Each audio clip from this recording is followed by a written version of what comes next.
Organisma, New York. Your exotic skin, hair, and beauty source, and your one-stop shop for all your natural and organic skin and hair care, featuring authentic organic Moroccan oil and prickly pear seed oil and much more. Bringing you only the best, straight from the source and proudly produced in the USA. So what are you waiting for? Shop today at www.organisima.com. Organisma, New York. Your beauty is our duty. Organisma, New York.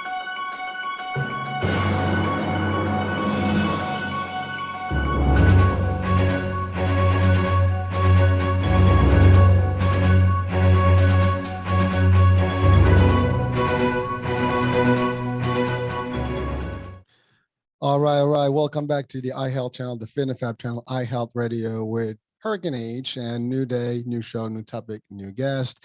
And in the realm of living healthy, prosperous, today we're going to focus on those elements with a specialist, someone that does this for a living, helps people find a way to live prosperous and joyful in a fun way, using different techniques. And she has a school of really an art that helps people get this.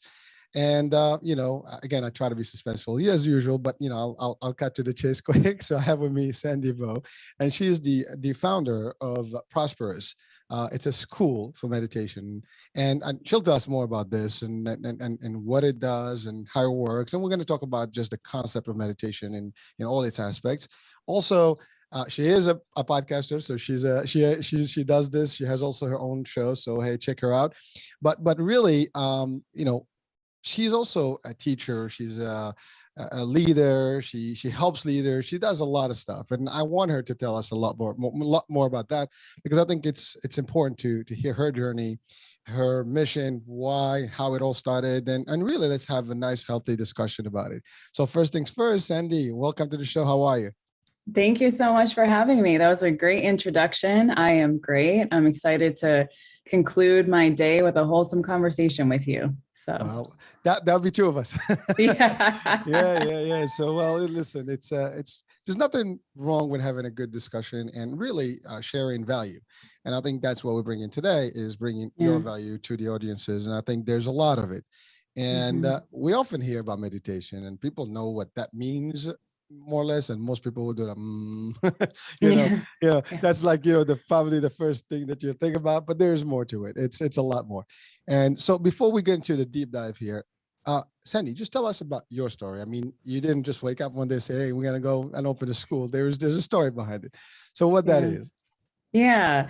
So I remember when I was younger, I was with my cousin Lena, and she was like my big sister. And we used to always go to the back of her house. We lived together. I don't know if it's like this with your family, but in the Eastern Asian cultures, I'm Vietnamese, Black, and Indian, so I'm huge in the Vietnamese culture. When we were younger, we were always together. So we would have 3 deckers of one family on one home, one layer, and then the second floor would be another family, and the third floor would be another family. So I was living with my cousin Lena, and there was this beautiful willow tree that we would always come to. And I remember one night laying down on the grass with these beautiful fireflies that were flying by, light bugs. And we were looking up at the sky, looking at the stars. And then we started having this really beautiful conversation about God. And this was I was about probably 9 or 10 years old, but I'll never forget that moment. And I asked, who made us? So if our parents made us, then who made them? And then who made them? And then who made them? And then it just kept going, and it wouldn't end. And it just got to the point where we looked at each other and we said, and our lives went on. And that moment, I believe, is a really significant part of my journey, because my cousin Lena was always a person that kind of sparked that side of me, or sparked this curiosity to know more beyond what we see in our physical reality, beyond our roles and our identities. She had that beautiful nature about her. So when Lena turned 18 years old, she was diagnosed with leukemia. And I felt like my whole entire world shattered. And at that time, I was 2 years younger than her. So I was about 15, 16 years old when she was diagnosed. And I felt like I fell into a pit of depression when that happened. Because after that, about a couple of years later, Lena passed away. So, my journey with meditation or wanting to understand more about life started from this place of always being curious about life as children, but then dealing with the death of someone that was very close to me. How could someone so young, so wise, so free-spirited, so healthy, doing all types of activities and sports, just pass away like that? What is life? What does it mean? And I had to dig deep, deep, deep within myself to understand that question. I had to go through my own journey of depression and anxiety and, shame when it came to my body, my worthiness, traumas, to understand what the question of who am I? What is this life? Why am I here? Where have I come from? To really understand what that means. Wow. Those are a lot of questions, and most of us will probably have either asked or we probably will still get asked them sometime in our lives. But first of all, sorry to hear about your loss. I mean, that's it's difficult, and especially at that age and someone that close, and specifically with like leukemia, it's just devastating. And I know it's not easy to I guess overcome that immediately. It takes time, and I guess that opened up your eyes to a lot of things. And by the way, that story is something that I think we all at a point in our lives experienced, where somebody close, friend, family, a young age, just is here and no longer here. And sometimes you question things, right? Sometimes you wonder. And on one way that could be good, on the other can be bad. But I think what it does also sometimes is that it gives us the opportunity to reflect and see how we want to live our life. And you're right. I mean, you just said something important, that, she was doing everything right. She was eating right, probably taking care of herself. And then all of a sudden, boom, something happens and that's it. Very young age. I mean, that is, again, I have kids and I know that's my kids are 16 and 15. So, and, and that's close to that age. And it's very difficult to hear that even as a parent, or as when I was a kid. Also, I lost friends that were at my age in that same group, right? And it's crazy, but life throws a lot of things at us, and and sometimes we have to adapt to it, adjust to it, and how do we live through it in general is a very good question, and it's important to find ways to cope with everything. And I think your experience got you to really stand and question things and start looking at it. So what was the angle that you used to really just take a pose and kind of map it out in a different light? Because I think that's what you did. I mean, you obviously moved on and you did something about it. So let's take us through that journey, that phase. Yeah, I didn't do anything about it until it got to the point where it was too much. It hurt too much. It was too painful. And that's typically what happens with us as we evolve on our human journey. We wait until the pain gets so loud and it's screaming at us before we actually listen. So for me, and typically the way that people get to an understanding of this is when they experience it through their bodies. So my depression got to a point where I noticed that, I was this very vibrant, passionate, curious type of person that just stayed in my dorm room all the time. I started isolating myself from people. I'm someone that loves to spend time alone, but that type of isolation was a type of isolation where I didn't want to actively engage with people because there was too much that I had going on. I felt like there was too much wrong with me to even be worthy of engaging with people at that time. I started gaining a lot of weight. I gained about 45 pounds, and I'm a pretty short person as well. And it was then that, and I started having hair loss, all types of stress that you can imagine. And it got to a point where I lacked sleep. So I didn't sleep for multiple nights in a row. And that's when I started just losing myself, losing my mind. And then I realized that I needed help. I needed to change. And so for me, it's, my best friend talks about the luxury of pain. For me, it's the luxury of pain that guided me into a place where I realized something is not right here and something needs to change. So when it got to that point, I went to see a few different physicians, and it didn't seem like they knew what was going on. And it wasn't until I was led to this Ayurvedic practitioner. Ayurveda is the oldest medical system in India. And I was led to this Ayurvedic practitioner, and he sat there with me for hours, 3 hours, looked me in the eyes, asked me so many questions. And he said, you are just coming out of a very deep depression. And if you don't want to go on medication, I just had a very allergic reaction to medication at that time. There was just something telling me that there's a different way that I particularly am meant to be guided through this. So I went on the path of meditation, which he recommended, and he showed me this brochure about the American Meditation Institute. And I saw the photo of the man on the brochure. His name is Leonard Perlmutter. And I said, I don't know anything about this. I don't know what meditation is. I've never even heard of meditation before, but I am meant to work with this man. I am meant to be there. And it turns out that it happened to be in my backyard. Now, I traveled 3 hours to a different state to meet with this Ayurvedic practitioner, and he led me right back home in my backyard in New York, where this American Meditation Institute was. And so it was there that I met my teacher. And it was there that for the first time, I had someone look me in the eyes and say, you're not crazy. And he started to do something with my mind that I've never seen anyone do for anyone else before. He was able to understand my mind, and he was able to redirect my thoughts in a way where I knew exactly what I wanted in that moment. And I wanted to understand the depths of life. I wanted him to be my teacher, and I wanted to embark on this path and know a little bit more about what it means. And so since then, he taught me meditation for the first time. And it was a feeling of coming home to yourself, and not the type of home that relies on anyone else, not your partner, not a boyfriend, a significant other, not your house, not your work, not how much money you make. It was a type of home of I have everything that I need inside of me.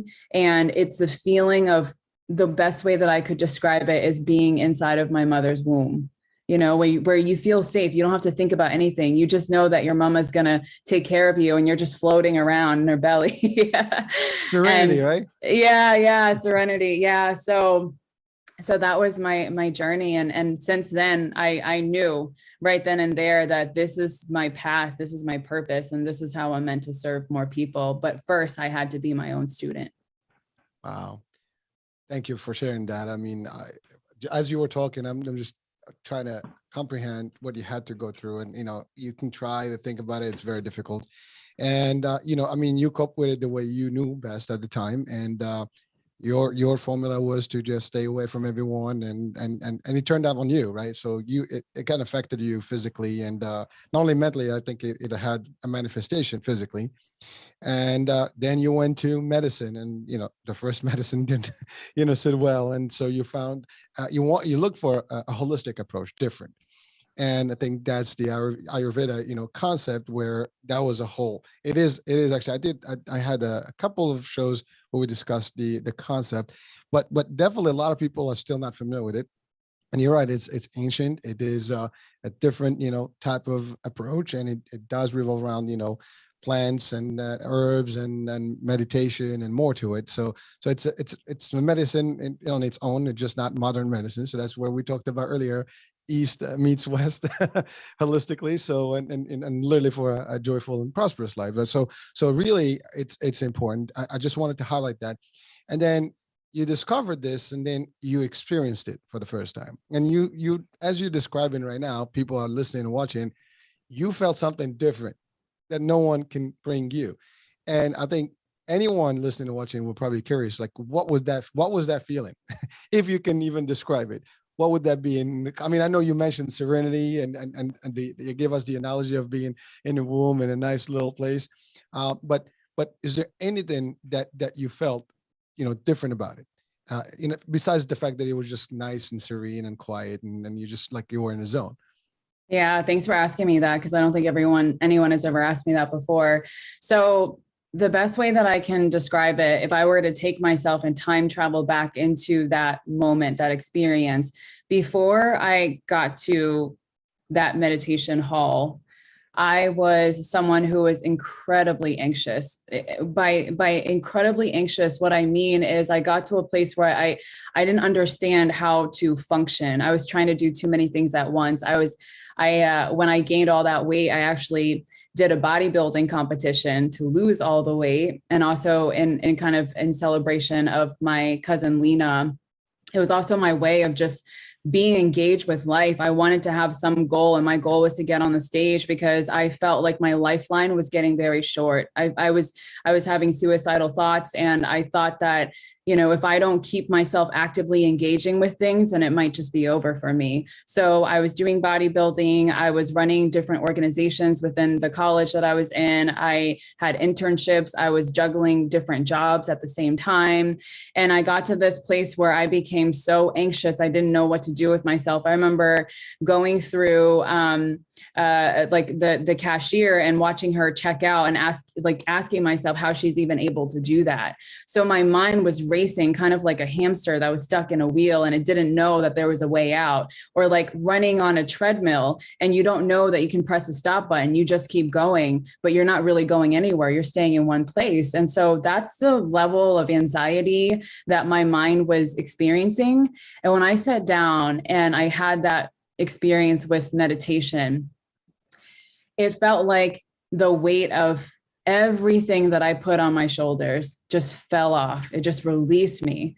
And it felt freeing. It felt liberating. And it's this feeling of, I know that I can breathe because I'm alive right now, but I felt this wave of fresh air go through my body as if it's cleansing the inside of my body. It's like it's a spirit, it's a warm energy, just cleansing the inside of my body, waking me up, reminding me that my power, the truth of who I am.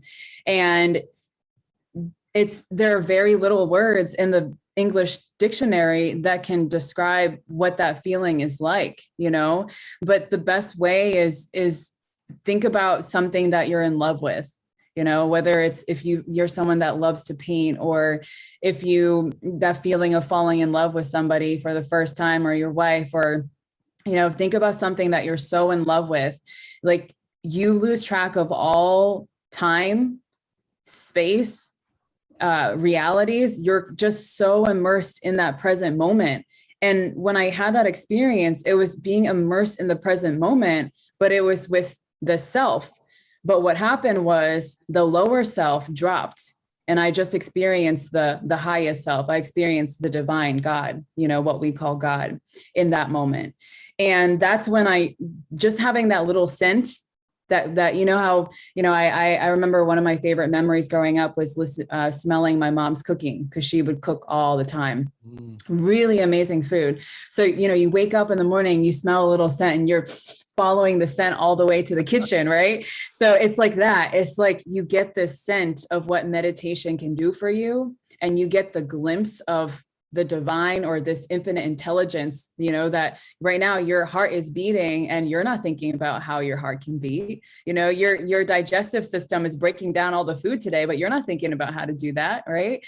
And so there's this divine intelligence, and what happens in that moment is the experience of that divine intelligence. So meditation is not what we think it is. It's not about sitting still and shutting off your thoughts or going away on some type of paradise vacation. Meditation in its purest form is an experience of understanding yourself, not the self that is the personality or the ego identity or the part of you that does things in the world. It's the self that is beyond that. So you get to understand those dimensions of who you are, and then you share that expression with the world. Wow. I love the way you broke it down, and it's amazing. I mean, your story just gets better and better, because if you're listening and watching right now, and thank you for breaking it down further, because anyone who knows someone, whether they experience it themselves or someone did, your transition is something that we all should learn from, because you went from one level to another until you discover this new medium, this new thing that actually changed your life, right? And but I think the lesson learned here is that you don't give up on life. You never, just, get lost. There are ways, there's a way out. And you're not that hamster. You're actually going to find a way out of it eventually. But, maybe at the time you didn't have a solution and you were still stuck. And you did the thing that everybody would probably do, either isolate, and in your case, you did that first, and then you went to like busy life because you don't want to think. Because you just want to be like from one thing to the other. Your mind has not to think about anything else other than the moment. But that still is going to take a toll on your life, right? On your body, on your everything. Yeah. You went to the other thing is you wanted to come. So you went from isolation to you want to be a star, and being really in the front. I mean, on stage, right? Yeah. It's amazing, right? But I mean, again, we're talking about psychological stuff, but it is real. You're trying to find a solution, and you will from one thing, and I'm sure you've read things. Somebody mentioned something, and you just get to the next one, until at which point you reach a new concept that it was new. And to your point, yes, we don't understand meditation. That's why I said everyone will probably think about me just closing my eyes and getting, in a Zen position. That's not it. And today, again, we want to discover that. And you describe it a little bit, even beyond, because it's really spiritual. It's, and I've done martial arts and, my life, and there is a level of meditation that we do, and you have to take time to just kind of like zone out and feel everything around you. And it does work. People don't realize how well it works, but unless you experience it, no one's going to know, and we can describe it as far as we can do it here. And it's not going to be the same unless someone experiences themselves. And I think that's a key element, but then that changed your life. That's the moment where your life, life in general had become the new you. You become a new person. I mean, it's still you, but now you have a different way to face reality, to face life and to operate. But then you went to the other extreme. You took that, okay, this works for me. Let's make this something I can share with the world. And in a minute, we're going to talk about that transition now into like the real, where you took it and now you're teaching it, and the concept of prosperous. But so now you experience this thing. You went to the doctor. They give you back to your back, alley here in New York. Well, not here, where you were, and now you started going there. So was that a frequent, opportunity? Did you go there for a long term? How long did that stage go or last? The American Meditation Institute. Yeah. Well, no. How long you've been going? To remember, you met the doctor. You said in a few hours. Then he referred you to them, and then you went and started learning all this stuff. What was the time frame that took you from the minute you did your first meditation to the minute that you were like, I'm ready, I'm going to teach the world? Oh, it was right away. It was right away. In that moment, that moment and that experience was just this awakening of, this is what you're meant to teach. And so what I did, I remember that year at that point, we talked about how I got on stage and I went from being isolated to now being on a stage. And at that same point, I had built up a large following at the time on my Instagram. And I got to a place where I had deleted everything. I got rid of social media for months, almost a year. I deleted my all of my Twitter, my Facebook, everything, because I was like, I'm going to commit myself to this for an entire year or however long that I need to take. I'm going to let my body go through whatever process it needs to go through. And I'm going to do it in the most in-tuned way to where this is guiding me right now. So it was a year of full surrender.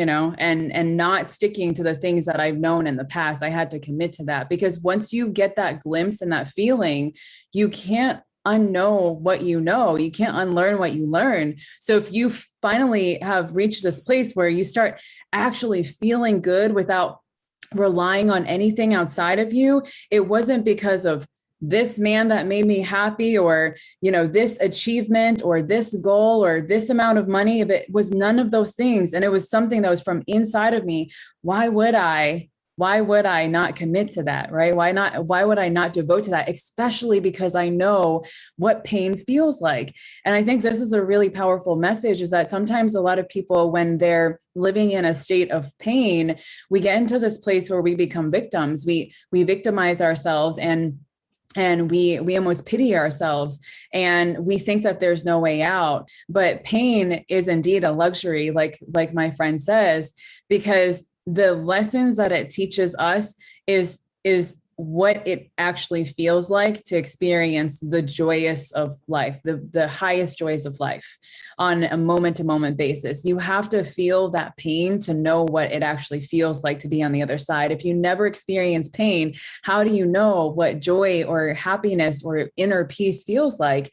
And so having that contradiction really served me, because I go, okay, I know what it felt like to be on the other side. And I know that in my life, I'm going to feel it again because I'm only human, right? But I know now, with this philosophy, this view of life, with the tools that I have and with the understanding that I have, that I can handle anything that comes my way. So it's not like you get to this place where you go to India and you meet a sage and you study with him, and suddenly you're enlightened, and you're completely detached from the world. You're still actively engaging in the world. You're still paying bills. You still have a house over your head, right? But your approach, your perspective, your view, everything completely changes, because you learn how to actively be in the world, but not of the world. You learn how to engage the world, but not become attached to it. So you use everything and you enjoy everything, but you just let it go, because nothing here is really yours. So it's a very powerful lesson, that experience taught me. And I knew it right away. And I knew that if this is how this is making me feel, and I'm having a direct experience with it, I wonder what it could do for other people. I love it. And as a matter of fact, you're talking about this concept about being in the world and not in it, meaning in it, but not really, being different in it and applying differently, in the concept where I refer to as have it in your hands and not in your heart. Because you can control in your hands, but it's not in your heart. The minute things get into your heart, then that's the problem. But if you don't care about things, but you can use everything around you, but you just don't have to attach yourself physically to them. I think that's a big difference in the way you look at things. And not everybody gets to that point of alignment, or where you can, because people are still material, they feel material world is everything, right? And sometimes the spiritual world just is as important, if not better. But not everybody can get to that balance where I can enjoy the luxuries of life, but I can also literally detach from them overnight in a split second amount. That's one. But you said something funny, because when you said, like once you're in it and you can, you can take it back. That's like the Matrix, like blue pill, green, red pill. Yeah. Now you see the world, you can't go back. I mean, what are you gonna do here? It's funny because the Matrix is coming up with the new I think the fourth or the last one right now, Resurrection. I think that's what it's called. So I'm a fan of that movie. So yeah, it's a great movie. You learn something new every time. It's deep. That movie is, you got to really get into it and understand the concept behind it. I mean, I always refer to it because we do live in a matrix. Yes, we do. But at least that's how I see it. And, people sometimes, hey, something is wrong with you. No, nothing's wrong. I can break it down scientifically, but let's not go there.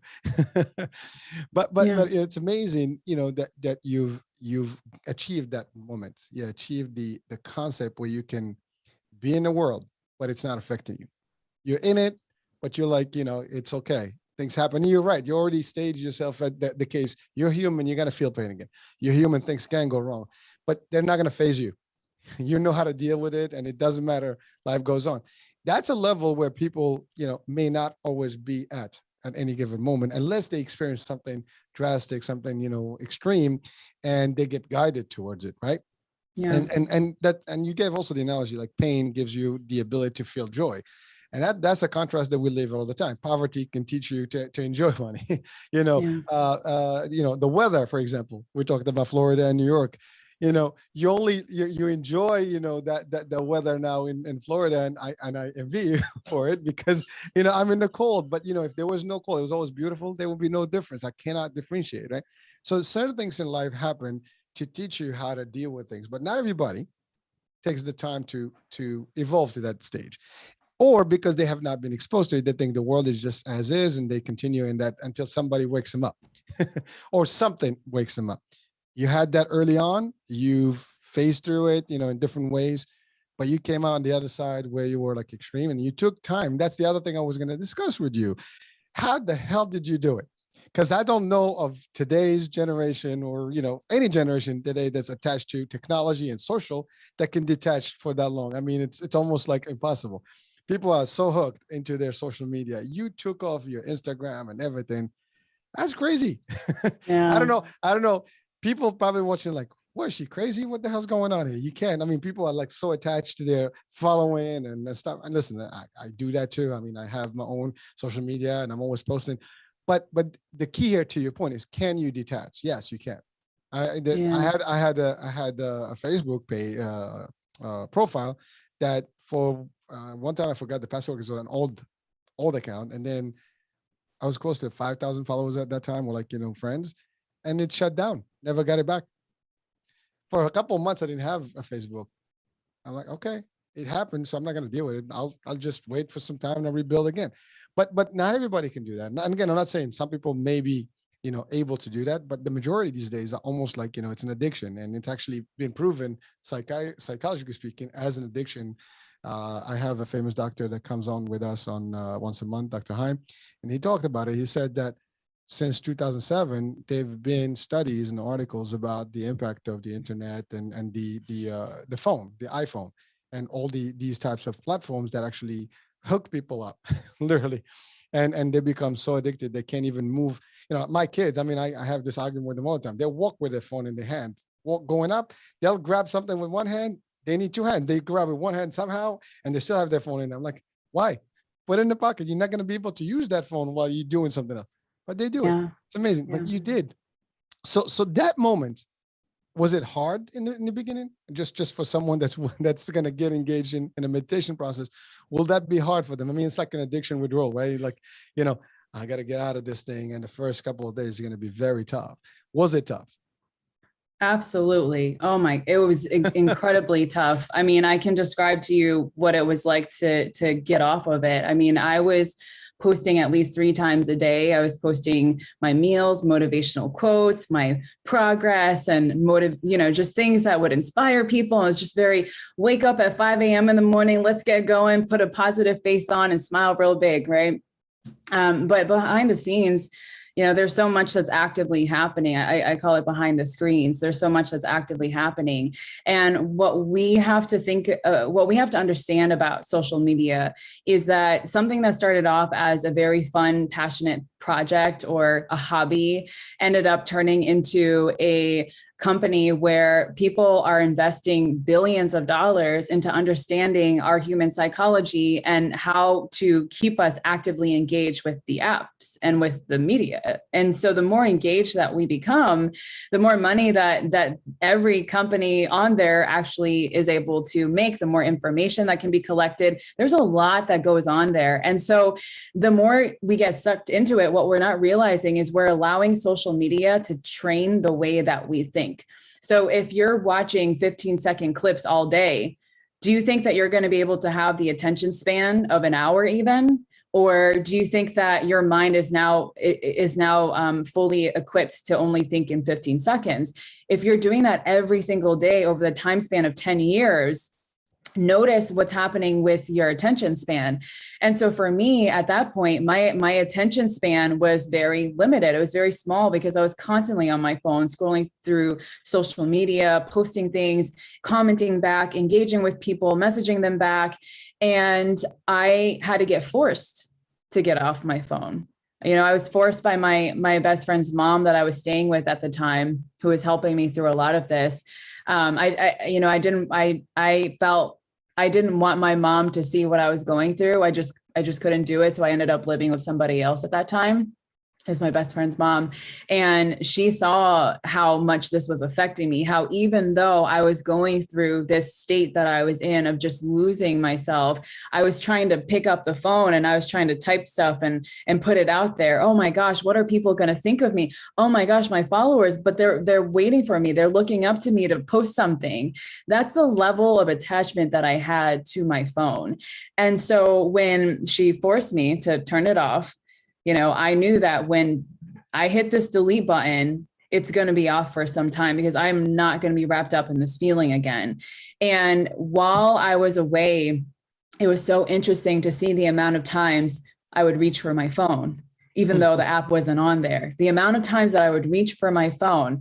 And the more that I meditated and the more that I understood energy and how it works, the more I realized how much my phone was acting like a magnet, and it was consuming my entire life, and we don't even realize it. It's like this portal that sucks all of your energy into it, and then you see one thing on your Facebook feed, and it completely changes the route of your entire day.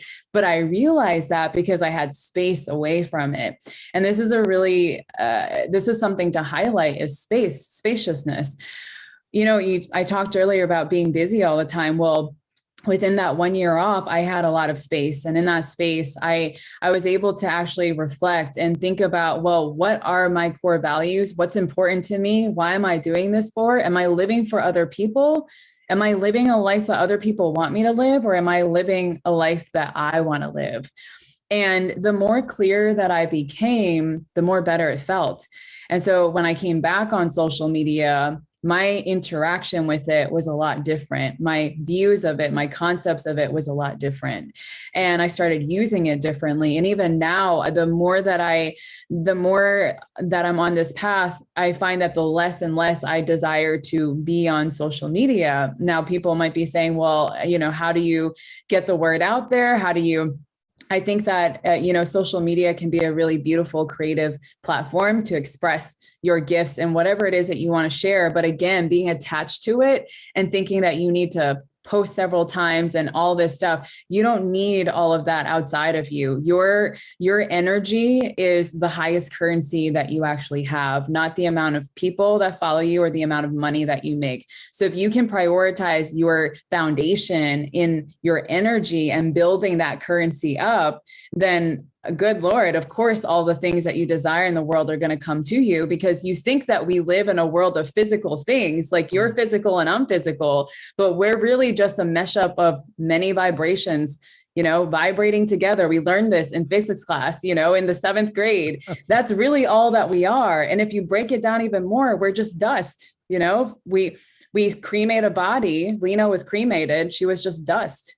So whenever I find that I get stuck in my own way, or my ego just is so attached to something, I'm just like, I'm just dust. Let it go. Well, I love the way you actually see. The thing is, you break down the information. See, you're breaking it down for yourself. You're making reasons to understand the concept. So that's the thing. You visualize the stuff, and you put things that that are real. But you have to remember, you've gone to stages to understand those things. Many people don't. I mean, the fact that you said social media is great if you know how to use it, so that you can be addicted, or you can just use it as a tool. You see, that's the thing. Like everything else, you can drink socially, or you can be, an alcoholic, right? So it's how things happen, how you use them. It's a tool and nothing beyond that. And if you know how to operate it correctly, again, we've seen in the movies, and there's a lot of discussion about, for example, gun violence, right? Is it the gun, or is it the person behind the gun, right? The cops use guns, military use guns, but depending on who's using the gun, could be a good thing or bad thing, right? So there's so many ways to do, and you just said it. I think that's a great, piece of information that we all should take from this particular show, is that we are nothing more than, to your point, dust. And even dust, as you said, it's ions, it's quarks, it's just infinite, minute elements. And to your point, you visualize the dust to see that you are, that's where we are. We're not the greatest thing that we think we are, right? Mm-hmm. We are at the same time. See, that's the thing. It's almost a paradox. Oh, yeah. We are not, but we are. Understanding that balance is a key, but that's not for everyone. And hopefully through these efforts, through your school, through all the work that you do, people can realize that you can understand both concepts, where we are and what it is. You said yourself, this is the matrix, where we think it's all energy, it's all of the other stuff. And sometimes we talk this talk and people will be like, these guys are really like off. It's like, we're not that off. We just enlighten in a way. We understand it a little different because we break it down to a level and we're willing to face that reality. That's the other thing. People don't want to know by default, because knowing sometimes, there's a movie about knowing with Nicolas Cage. And I don't know if you've ever seen that movie, kind of scary, but that's a feeling when you know something. You almost don't want to know about it. You just like ignore it. You try not to, but at the end of the day, it's not going to go anywhere. It's there. And people don't know. And so there's one way, something. What are you going to do about it? You can dwell and cry, or you can just face it and devise a way to actually operate through it and around it without having to panic about it. That's it. It's the same concept, for example, death. Yeah. We know that everybody, the day you're born, you're going. Yeah. It's like the countdown starts the first day. But we don't think about it though, because the minute we start thinking about it, we get frightened because we don't know. That's the unknown. And imagine if we had known what our day would be. I mean, that's a blessing in its own, because had we known that day, we wouldn't be able to live and enjoy life, right? Talking about prosperous life, enjoying. But this is the next stage, in how our mind think. Most of us may not want to face the reality. And a lot of us actually choose not to realize things, not to really get deeper in them, because the more you dig, the more you find out, the more it's scary. The more you don't know, it's like ignorance is a bliss. Literally, that's where most people are living. Now you take it to the next level, do meditation. So you took that for the whole year, and you've really taken the time to know yourself better, to do this better, and and utilize the key elements of meditation for what it is, not what we know it is. So I'd like you to take a few moments just to guide us through that whole process, from when you started that whole year. Like what would you doing? What was the meditation process that you took? Was there anything specific that you did that, they have steps? Are there levels? What does that look like? Yeah. So I want to speak to what you said earlier first about, this is almost a contradiction, because we're dust, but we're also greatness at the same time. There is a power that lives inside of us that we all have access to. And that's the duality that we live in. This world is full of duality. Without the sun, there is no moon. Without the light, there is no darkness. Without darkness, there's no light. You need to have the parallels. If you didn't experience bad in the world, the concept of bad, you wouldn't know what the concept of good actually feels like. So it's kind of a theme throughout this entire conversation about duality. So that's just something to keep in mind. It's almost like we're always in a walking contradiction just by being alive, right? I love that. That's exactly right.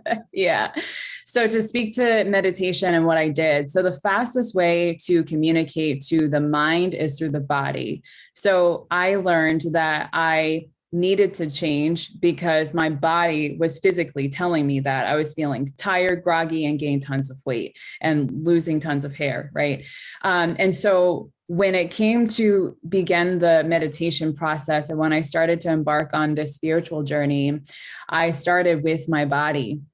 When you are done with a fitness competition, so the fitness competition took 12 weeks to train for, what people will often do is they'll sign up for another 12-week plan so that they can lose all that weight off again, because you gain it after you're done with the competition, even if you're just eating normally.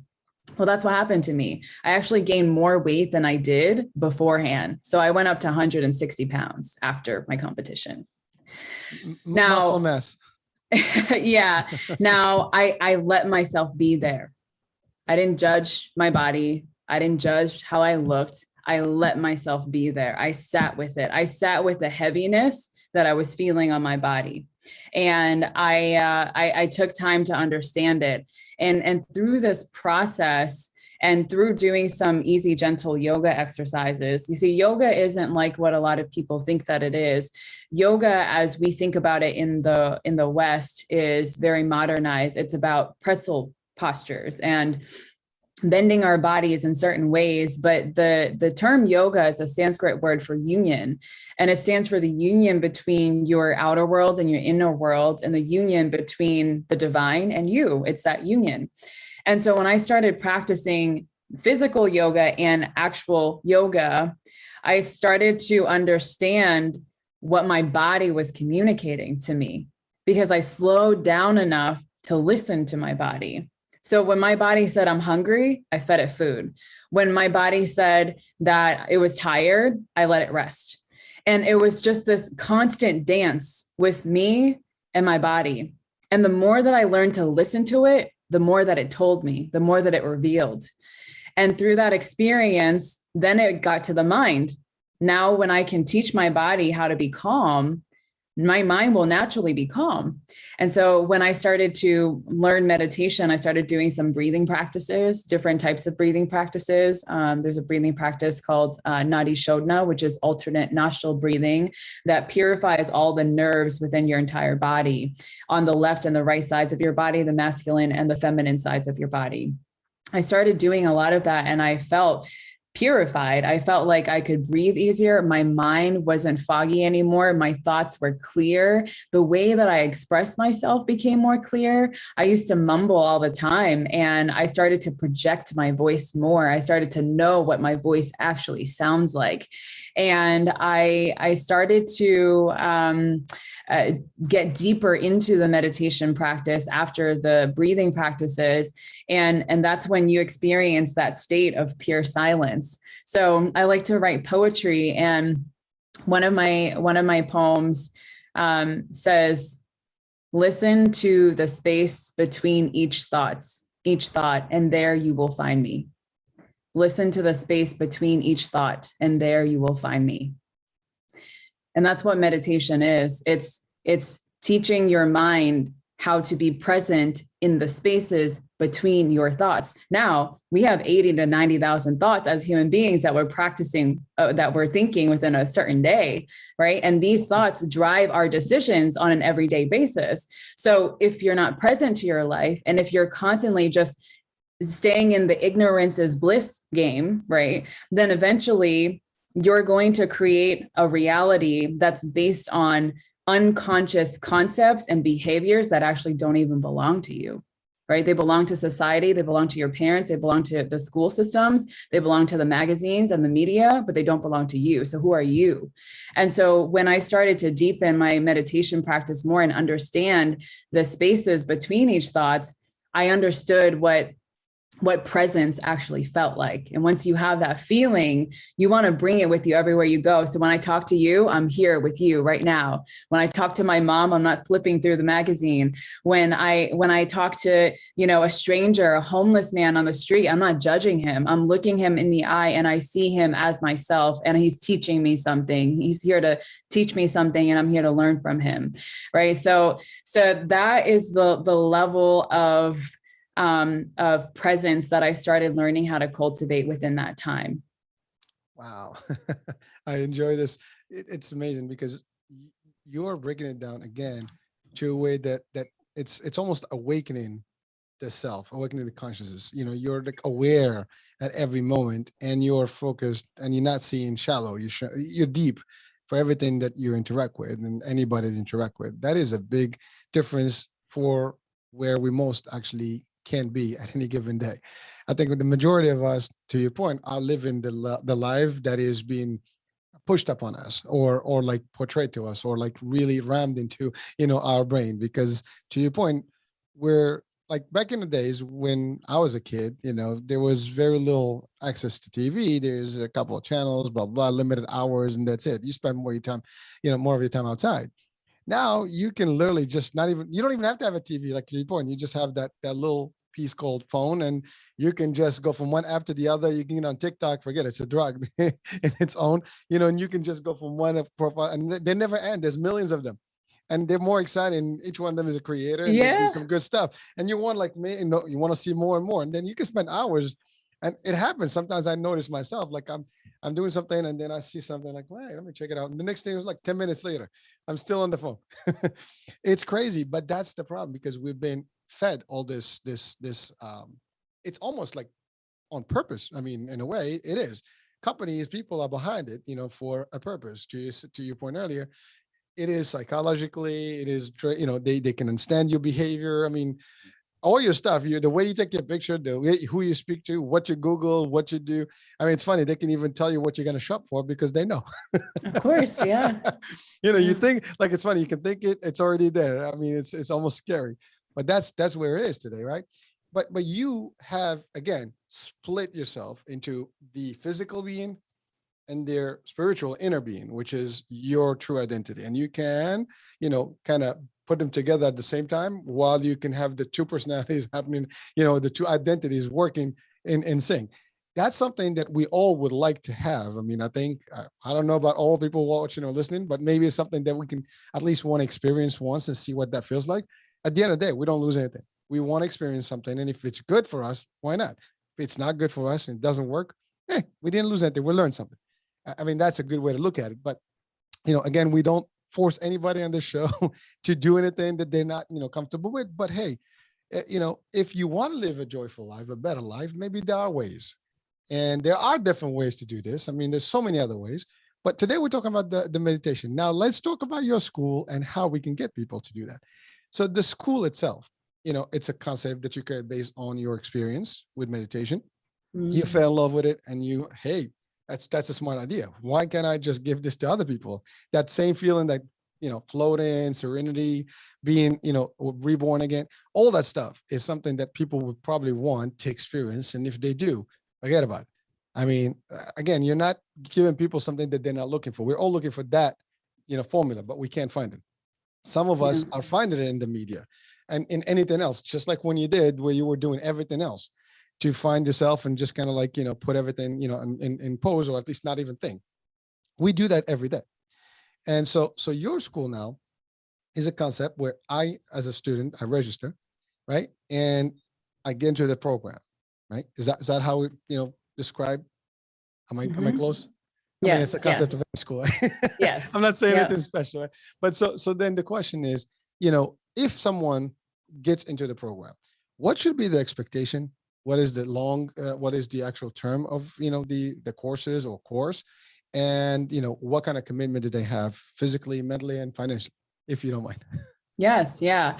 So for Prosperous, I love what you said earlier, Hurricane, about technologies and also about not imposing things on other people as well. So when it comes to technology, I want to hit on a point there is that technology is only going to advance, and it's going to advance to a place where, we have AI, artificial intelligence, be a really huge part of the way that we're engaging in our lives. It's already happening, right? So technology is only going to advance, and it's part of the experience that we're meant to have. So the beautiful thing to know about yoga science is that it's include all and exclude none. So what that means is everything that you're experiencing in this world is perfectly part of this world. The world is literally perfect as it is and as it is evolving. There's really nothing to change about the world, but it's about you, right? When it comes down to you and your mind and your body and your spirit. So the message with Prosperous is that you don't have to be buying a ticket to go to India to meditate in the Himalayan mountains in order to feel and experience a sense of bliss and joy and inner peace and happiness. This is something that is already accessible within you.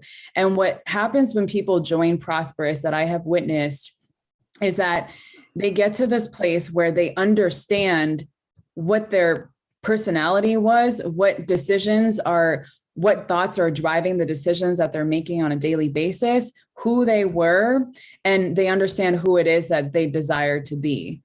But what happens is this beautiful level of self-acceptance in the process of that. So it's not about dreaming up a future that feels so far away from you that you can't even see how to get there. It's actually about learning how to accept who you are as you are right now and drawing out the gifts that you already have. And that's a beautiful thing that I've seen that this program has done is it's helped people who have so many beautiful gifts inside that's been stored in there for a really long time. And it draws out their wisdom that they already have. And I've seen principals and accountants and doctors and psychotherapists and entrepreneurs, all different kinds of people, draw this out of them and apply it in every part of their lives. And so what happens when you join Prosperous is it's a 90-day experience, 90-day, registrant. And when you join Prosperous, the first week, we don't jump right into meditation at all. We actually take time to set up your environment and understand your environment more, because the house that you live in houses your entire mind, body, and spirit, wherever it is that you are in the world. And so if your environment is scattered and there's things all over the place, it's a reflection of what's going on in your mind. So I teach people how to set up their environment, because, hey, if you've got everything scattered all over the place, are you going to feel like wanting to sit down to meditate or to take care of yourself? You're just thinking in your mind all the things that you have to do, and it's going to keep drawing for your attention. So we actually spend the first week focusing on your environment and setting it up in a way that can help you to thrive. And then after that, we talk about what their core values are. I find that when it comes into diving on this path, it's important to understand that everyone's path is so unique, and Prosperous honors that. Everyone has a completely different path, a different experience, and everyone is going to experience things differently. So that's why we have experiments. We don't call it, assignments. It's experiments. It's, hey, try this breathing practice, or try setting your environment up this way. Try adding plants into your home and notice what you feel. And if you feel good, and if it's positive, then keep doing it. If it doesn't, then try something different. Take what works for you and leave the rest. And as you evolve, come back, find something else. And maybe it didn't work for you then, but it's going to work for you now. Maybe your life is too busy to try this particular practice. And that's okay. With Prosperous, what people are learning is how to actively experience presence in the moment, no matter how busy that they are, while they're driving in the car, while I teach, moms like what to do sitting on the toilet, if that's the only time that you have, because I understand that that's something that people say. They say, I'm Sandy, I'm too busy. I have no time whatsoever for meditation. I can't even fathom it. I was like, okay, well, do you poop? Are you human? All right. No one can deny that. You got some time. So Prosperous then will guide people into a deeper journey. So there's a beautiful experience in the beginning where you're just warming yourself up. You're getting really comfortable. You're getting really in-tuned. And then afterwards, you become deeper into the experience. So you learn different breathing practices. I teach a 5-element breath work that mirrors the 5 elements of nature: earth, fire, water, air, and space. Everything you see outside of you is within your own body. So the bones in your body is earth. The blood flowing through your body is water, and all the water flowing in your body. The air going through your lungs, is also air. Like that's what you're breathing in right now. And then space is when you're able to be fully present and you're accessing all these thoughts in your mind. That's space. And how do you think your body breaks down? It's because of the fire that's brewing in your belly. I wonder if this is something that you've learned in martial arts, where you're connecting to your core, right? Like you connect to your core and you learn how to actively engage it to such a degree where, your instructor tells you to break break that brick or that wood in piece, and you know how to do it. So that's what we do. We teach a 5-element breath work and 5-element meditation. So what happens is, when your electricity dies, or like in Texas last year, I think they had weeks where they didn't have electricity, or any part that you are at in the world where you can't listen to an app on your phone. You can't rely on a guided meditation, but when you learn the things that you learn in Prosperous, they're tools that you'll have with you for the rest of your life. And it doesn't rely on anything else. It teaches you how to be self-reliant, just like it's taught me how to be more self-reliant. So it's interesting because, I'm a meditation teacher, but there's a lot of things that I don't actually own. I don't own, a sound bowl. I think it's beautiful.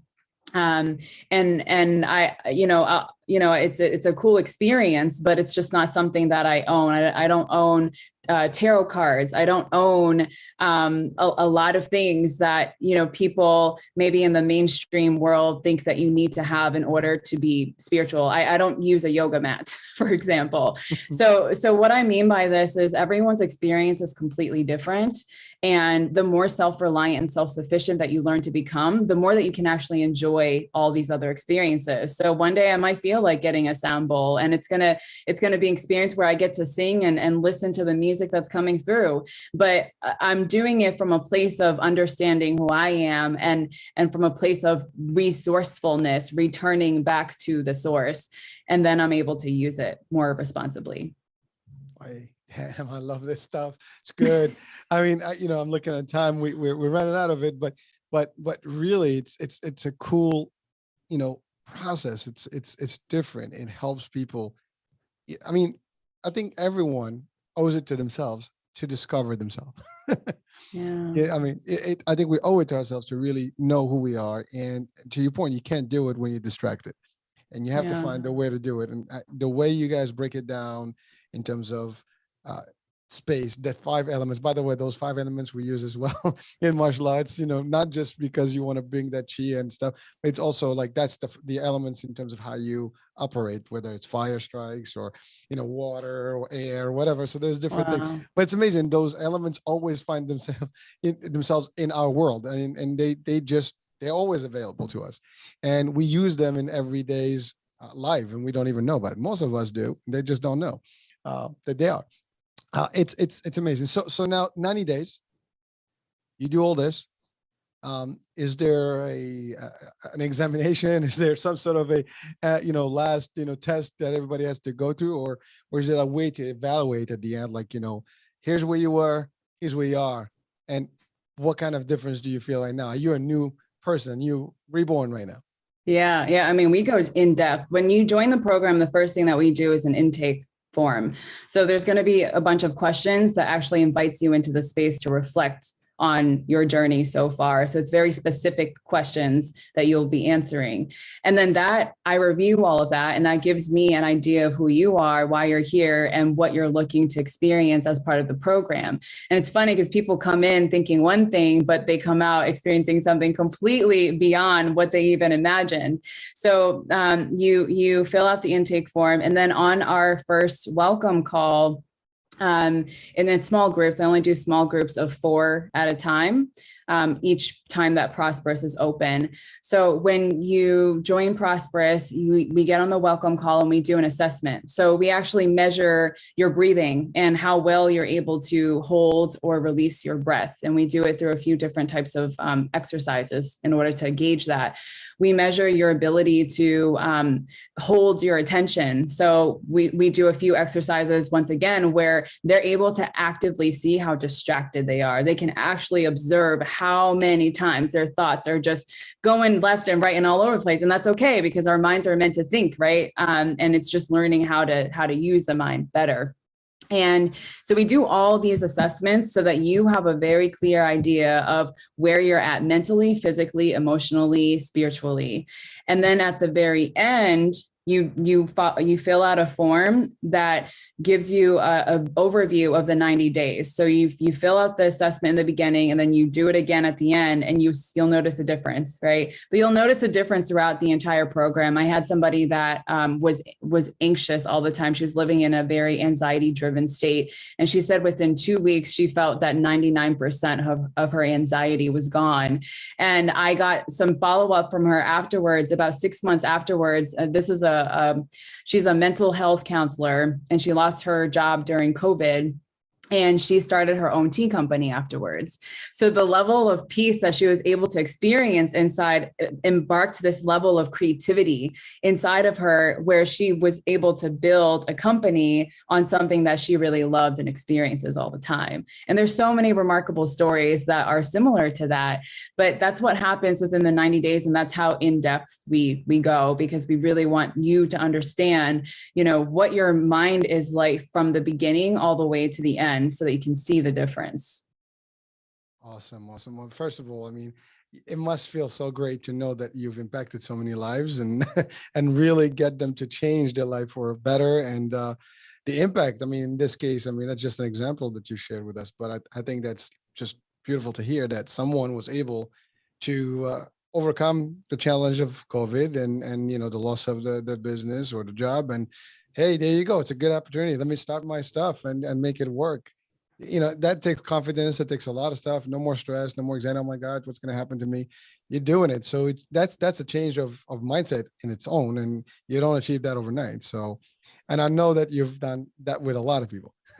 so that's a real, thank you for doing that, and kudos to all the work that you guys do. And I think that's an understatement, because you deserve it. And I think anyone that is helping people to be better, in my eyes, they're just like saviors. They're the best, and you have to appreciate them. I mean, in this world, I think we can use a lot of people that help people. I mean, some people say, well, there's a business. Well, it is a business.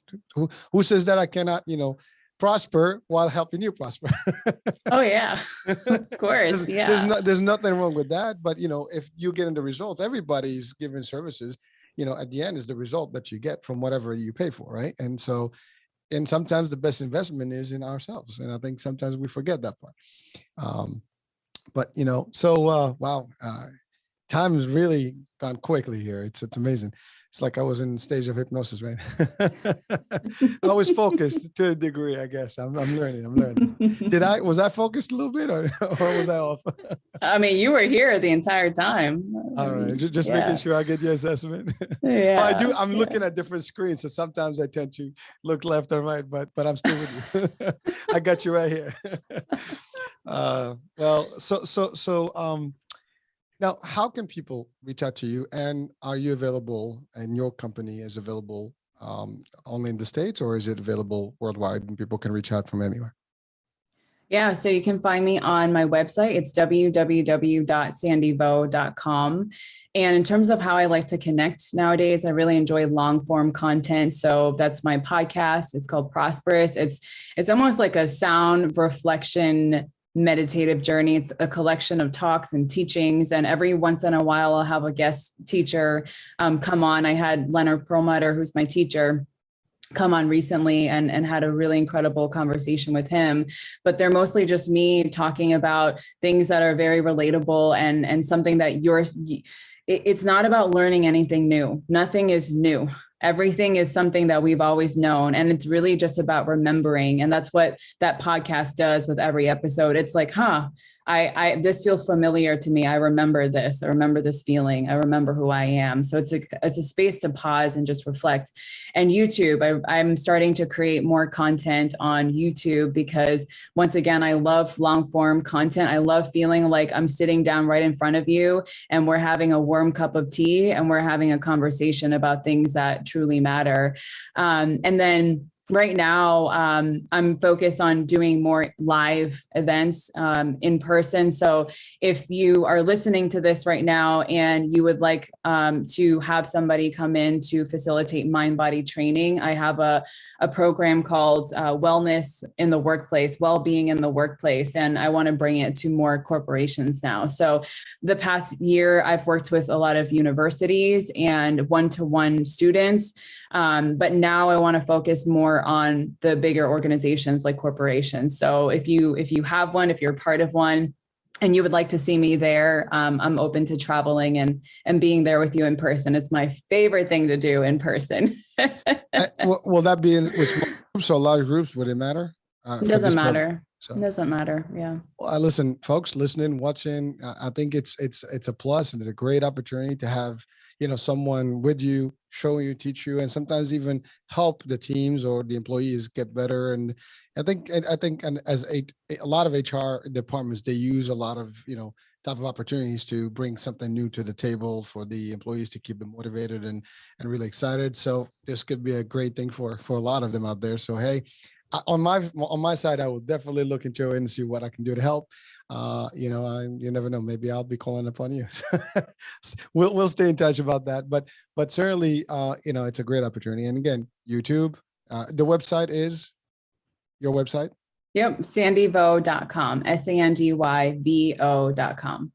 All right. So it will be on the description of the show. So folks, you can reach out, you can check out the site, you can check out the YouTube, the podcast, and definitely look out for, an opportunity. Maybe if you want to have, Sandy and team, on location and get, a little bit of an insight of how things can be better and different, this is a great opportunity. So thank you for that.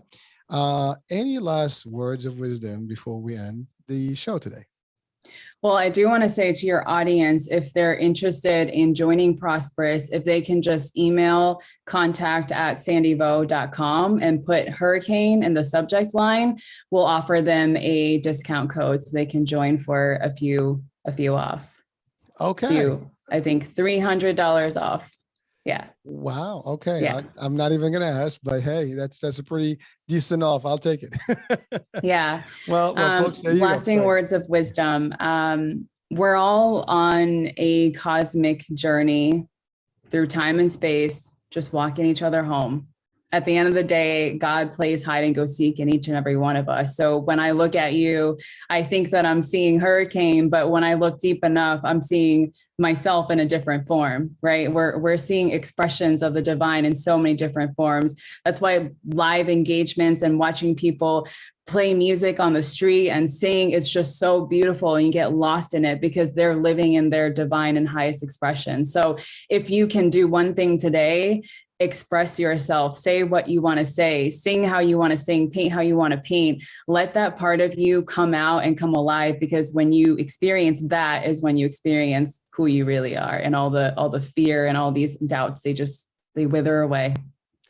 Well, Sandy, that's great. And I'm going to leave it at that, because I think we want to keep the folks, concentrate on that task today. That's their experiment or experience that they have to take, right?